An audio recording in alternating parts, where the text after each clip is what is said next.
dari 3 bulan yang lalu sampai hari ini tepat 101 hari Ya.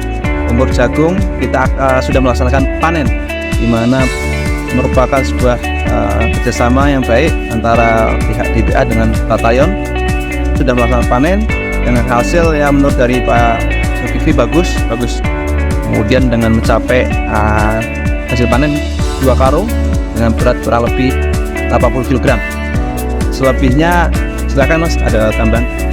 Kalau untuk dari secara fisik tanaman itu udah bagus lah.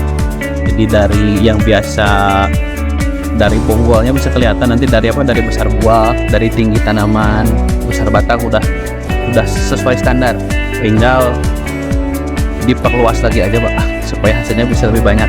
Kalau untuk perawatan dan lain-lain sudah bagus, sudah maksimal.